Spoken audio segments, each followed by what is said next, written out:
Hi, my name is Dana Robison, and I'm from the Centers for Disease Control and Prevention, also known as the CDC. I'm here today to talk about shelters and evacuation. When a storm is on the way, local emergency officials may order you and your family to shelter in place, which means moving to a safe place inside the building where you are. They may also tell you to evacuate, which means to leave and find a safer building. It is important for safety reasons that you pay attention and not ignore the local emergency official's order. As local authorities learn more about the disaster, they will share updates with the public through local radio or TV and social media. They will always give you the best information they can to keep you and your loved ones as safe as possible.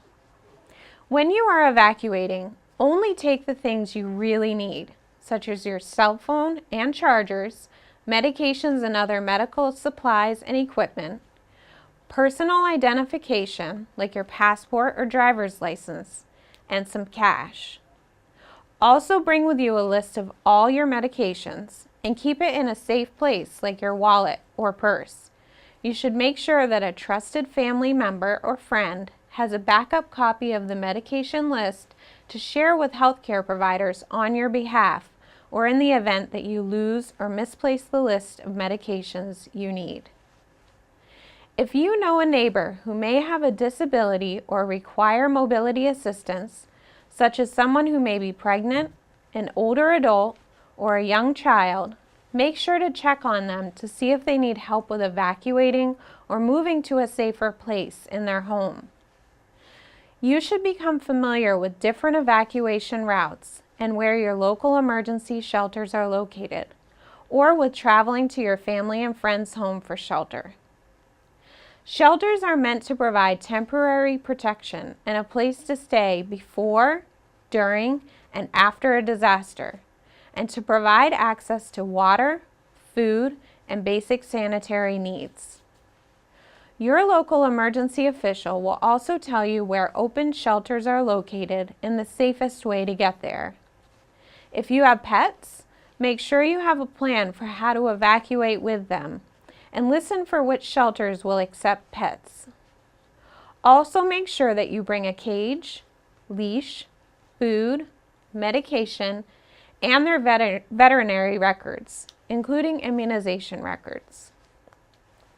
It is important for your safety that you do not go back home after a disaster until your local officials have declared it safe to do so.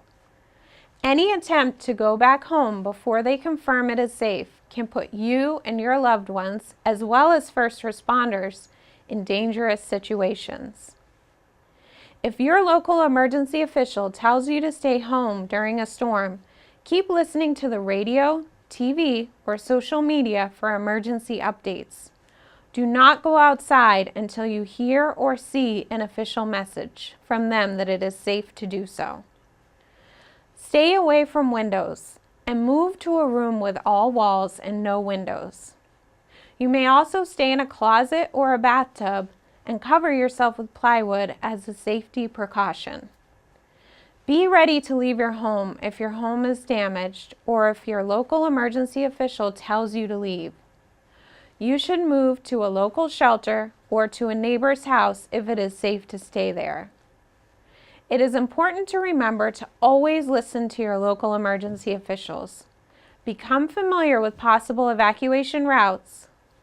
Find out where your local shelters are located and how to safely get to them. And make sure you and your family are fully prepared to take what you need in case you have to evacuate. Thank you.